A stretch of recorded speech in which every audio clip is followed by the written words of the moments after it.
আলবদর রাজাকারের বাচ্চারা এখনো কিন্তু ফজলুর রহমানদের মতো মুক্তিযোদ্ধারা জীবিত আছে। এই দেশে মুক্তিযুদ্ধ হয়েছে। মাননীয় সদস্যবৃন্দ বসুন বসুন বসুন প্লিজ।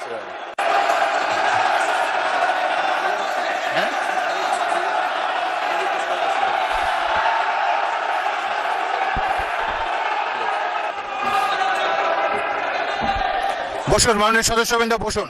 3রা ডিসেম্বর 1971 সনে আমাদেরকে সহযোগী করার জন্য অংশগ্রহণ করেছিল এবং তার হাজার হাজার সৈন্য এই মাটিতে রক্ত দিয়ে গেছে।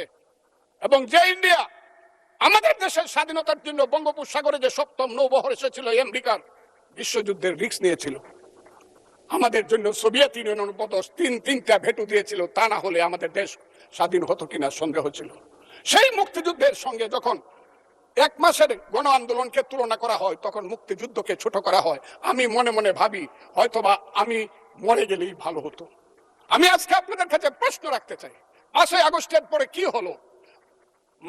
আমাকে একটু 5ই আগস্টের পরে কি হলো আপনারা জানেন। এইখানে ইউনূস সরকার ছিল।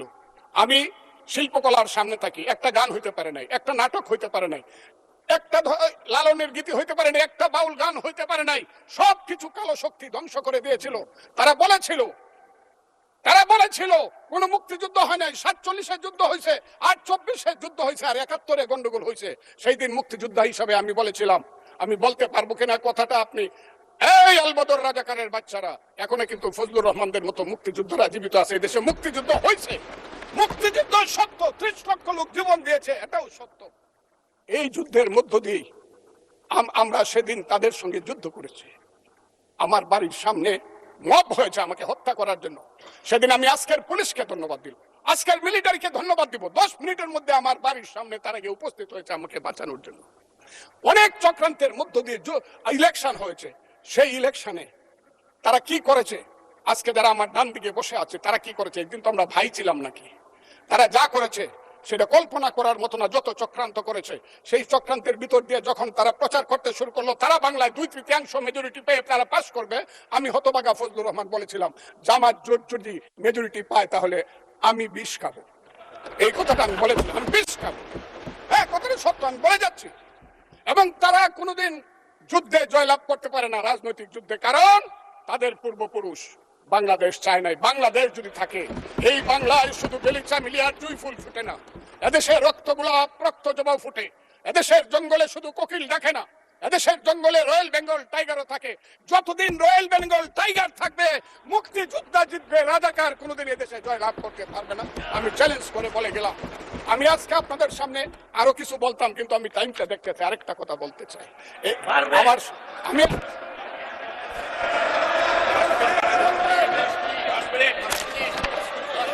আমাকে 5 মিনিট সময় দেন, আমি শেষ করে ফেলবো। আমি আজকে আপনার সামনে শুধু বলতে এসেছি, মাননীয় সদস্য আরো 3 মিনিট দেওয়া হলো আপনাকে। আমি বলতে এসেছি। হ্যাঁ, আমার বক্তব্যের পরে বলবে আমরা কি মুক্তিযুদ্ধ করি নাই। যেমন বিরোধী দলের নেতা বলেন, ওনাকে আমি অসম্মান করি না, সবসময় মাননীয় বলে কথা বলি, কিন্তু উনার দলের লোকজন এখানে বসে আছে, তারা আমাকে ফজা পাগলা বলে কথা বলে। উনি একদিনই তারা নাকি সভ্য, তারা নাকি ইসলাম। এবং উনি যে বলতেছে, ওদিন বললো যে আমার দাড়ি পাকা, আমার চোখের সমস্ত পাকা। উনি আমার চেয়ে 10 বছরের ছোট। আমার বয়স 78 বছর। আমি 48 সনে জন্মগ্রহণ করেছি, উনি 58 সনে জন্মগ্রহণ করেছে। সদস্য, আমি ওনাকে, আপনাকে কেউ এই ধরনের উক্তি করেছে আপনার সম্বন্ধে? এরকম তো সংসদে কেউ বলে নাই তো। করেছে। আপনি কেন নিজে করেছে? আচ্ছা, এখানে উপস্থিত আমি আজকে আপনাকে বলতে চাই। আচ্ছা, আমি যে কথাটা বলতে চাইছিলাম, বিরোধী দলের নেতা বলেছেন উনি মুক্তিযোদ্ধা পরিবারের লোক এবং উনি শহীদ পরিবারের লোক এবং উনি জামাত ইসলাম করেন। এটা ডাবল অপরাধ। মুক্তিযোদ্ধা পরিবারের লোক কেউ জামাত করতে পারে না। আর শহীদ পরিবারের লোক, মাননীয় সদস্যবৃন্দ ওনাকে বলতে দেন। মাননীয় সদস্যবৃন্দ, অর্ডার। আপনারা শৃঙ্খলা রক্ষা করুন। মাননীয় সদস্যবৃন্দ, সংসদে শৃঙ্খলা রক্ষা করুন। মাননীয় সদস্য ফজলুর রহমান, আপনি শেষ করুন, বক্তব্য শেষ করুন। আমি আবারও বলে রাখলাম, শহীদ পরিবারের লোক তো জামাত করতেই পারে না, আর জামাত করলে ডাবল অপরাধ করতেছে। 2, তাহলে তাহলে আমি আপনাদেরকে বলি, মাননীয় সদস্যবৃন্দ, আমি আমি আমি এক সেকেন্ড মাননীয় সদস্য ফজলুর রহমান, বসেন বসেন বসেন।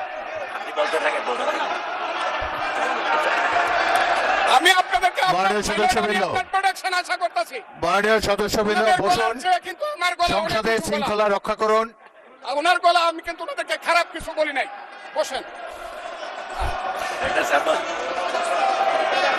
মাননীয় সদস্য ফজলুর রহমান, মাননীয় সদস্য ফজলুর রহমান, আপনি একটু অপেক্ষা করুন। মাননীয় সদস্যবৃন্দ, আমি কাজী নজরুল ইসলাম, আপনাদেরকে প্লিজ সিট জিজ্ঞাসা ডাউন, করি, প্লিজ সিট ডাউন, আমি বলছি প্লিজ সিট ডাউন।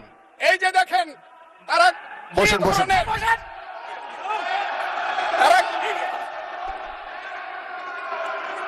তারা কি ধরনের আচরণ করছে।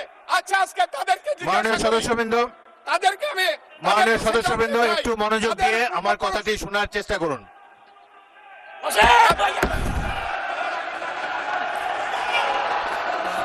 মাননীয় সদস্যবৃন্দ, কাজী নজরুল ইসলাম বসুন, আমি আজকে বসুন বসুন, এই স্পিকারের কথা শোনার চেষ্টা করুন। এই কথা মাননীয় সদস্যবৃন্দ, আমি একটা কথা আপনারা মনোযোগ দিয়ে শুনেন। সংসদে প্রত্যেক সদস্যের, ফজলুর রহমান একটু ওয়েট করেন, একটু ওয়েট করেন। মাননীয় সদস্য ফজলুর রহমান ওয়েট করেন, hold on for a second, একটু অপেক্ষা করুন। আমাদের নেতা জিয়াউর রহমানকে পাইলো এরা হত্যা করতো 16 ডিসেম্বরের আগে। মাননীয় সদস্য ফজলুর রহমান অপেক্ষা করুন, আমার শেষ, আমাকে হোল্ড অন ফর 2 মিনিটস। দেখেন ডিস্টার্ব, আমি আর তাদেরকে বল। মাননীয় সদস্যবৃন্দ, এটি বাংলাদেশের জাতীয় সংসদ, এখানে প্রত্যেকেই নির্বাচিত হয়ে এসেছেন, প্রত্যেকেরই এখানে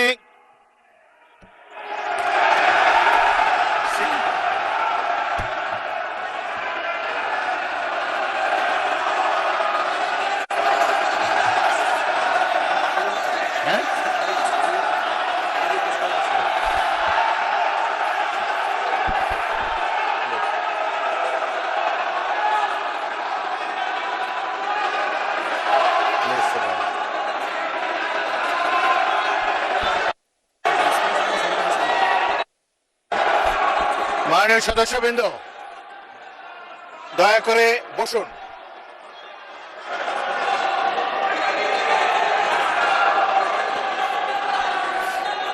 মাননীয় সদস্যবৃন্দ বসুন, বসুন বসুন, প্লিজ সিট ডাউন।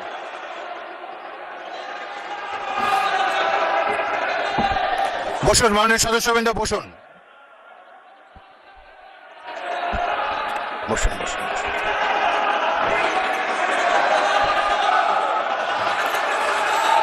মাননীয় সদস্যবৃন্দ, মাননীয় বিরোধী দলের নেতা, আমি বলি তারপরে আপনি বলেন। মাননীয় সদস্যবৃন্দ, এটি আপনারা সবাই